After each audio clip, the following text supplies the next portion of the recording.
Welcome back. It's time for Lefties Losing It.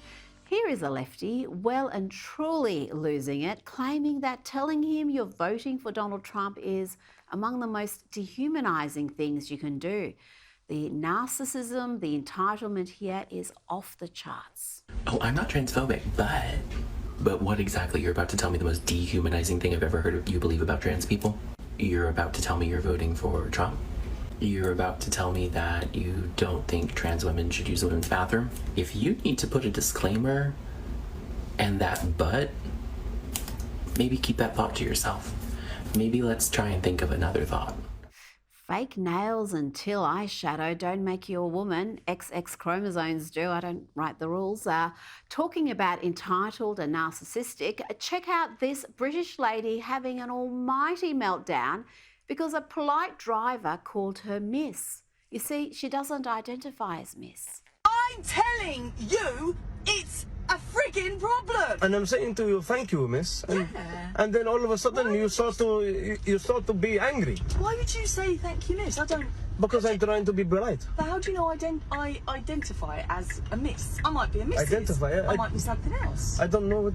I'm not asking for identification ID. I'm just saying thank you, miss. I think it was disrespectful. How is it disrespectful? Because you don't know me. I've literally just got in your cab. Yeah, and you said nice I've been car, in and the then I say car thank you, miss. 5 minutes. Okay. And you call me miss when it's not your place, is it? You're not family. You're not a friend. But I'm trying to be polite, saying thank you, miss. Well, I don't think that's polite. I think that's disrespectful. Disrespectful to what? To me.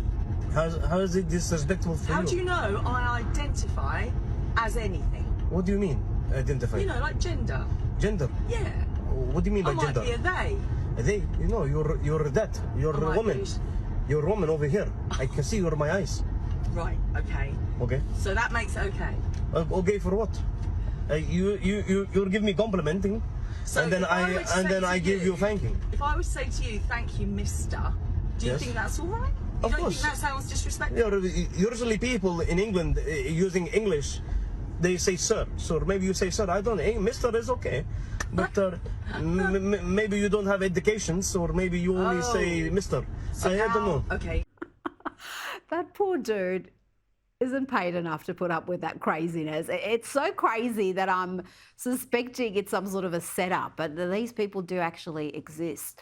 Now, crazy sums up this next clip. Mother I hate this mother. No, Sam, that's not how we do it. Let me show you how we take care of the creature. Let me show you how we take care of the creature. Go, Rita! Get up! Get up! Get up! Rita! That's how it's done. Yeah! Okay, calm down. How clever to destroy your own property. Yeah, that's really going to show BB who's boss. Now, you have to give Charlie Kirk credit here. Not only does he go to college campuses and seeks to have dialogue with the lefties, but he manages to keep his cool and his manners, even when the lefties are as obnoxious and odious as this next dude who asks him what drug he's going to overdose on if Trump loses. When Kamala wins and when you go into manic spirals, everything you've worked for crumbles around you, what illicit you can overdose on? So if Trump wins, what are you going to do to yourself? I don't know, probably move to the Netherlands. I don't want to deal with them. Can you answer the question, though? Snowflake?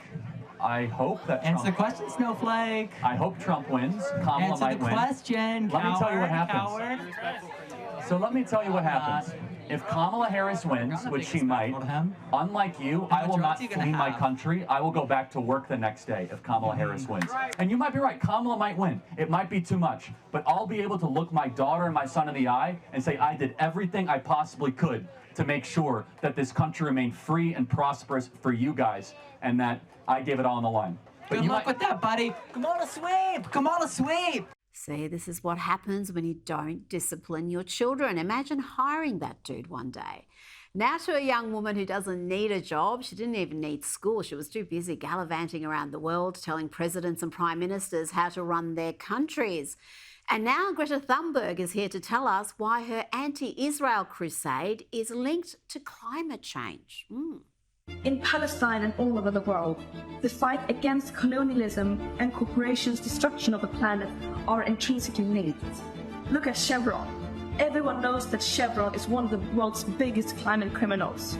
but the oil giant is also fueling Israel's genocide in Palestine. As Israel bombs hospitals, homes, and schools in Gaza, Chevron supplies them with energy from 2 Israeli-claimed gas fields in the Mediterranean, making millions in the process. Ending Israel's genocide in Gaza and Israeli apartheid is a climate justice issue. Israel is destroying Palestinian lives, but also destroying Palestinian lands and resources through its warfare and industries that pollute and destroy the environment. We cannot stand by and do nothing.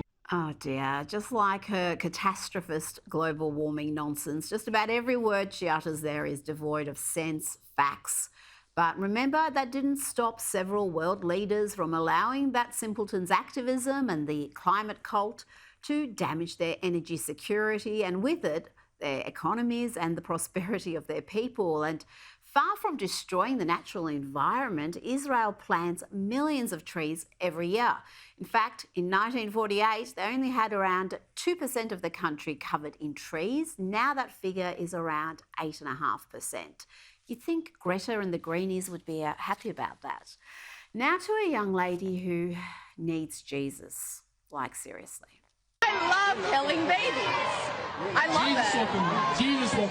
We have to give her the word. I've had like 45 abortions and I'm going to keep having them. To Fox News now, and watch here as a lefty Patrick Murphy is trying to push Biden's inflation lies. But there's a fact check coming from host Harris Faulkner, and it's beautiful. So wait a minute. What did you say inflation was when Biden took over? I said inflation was up at high at 9%. It's now down to 3.2%. No. When he took over from Trump, it was 1.4%. Yeah, and there was also okay. there's also I want to make sure, because in debt, Biden says it was at 9%, and I don't want you to get confused with his debunked. His false talking points. Time to check in with the Veep and her many accents. This is urban Kamala from the block. Brother, we are not going back. We are not going back. We are not going back. We will not go back. This next one, I detect a Hispanic tone. In fact, recently I was in Nevada. I'm in these streets, let me tell you, I'm everywhere. I love you back.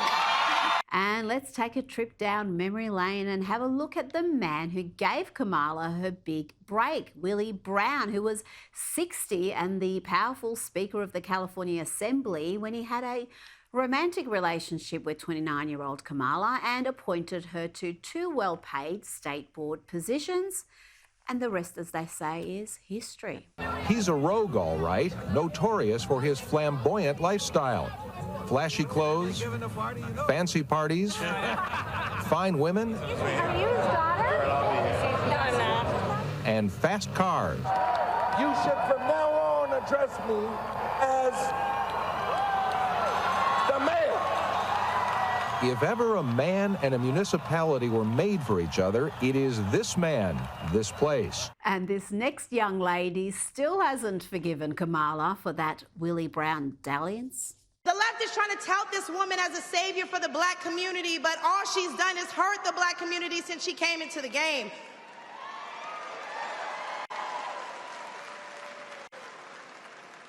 See, the first step in destroying the black community is to dismantle the black family. So aside from her record as a prosecutor, why don't we ask Mrs. Willie Brown if Kamala Harris cares about black families?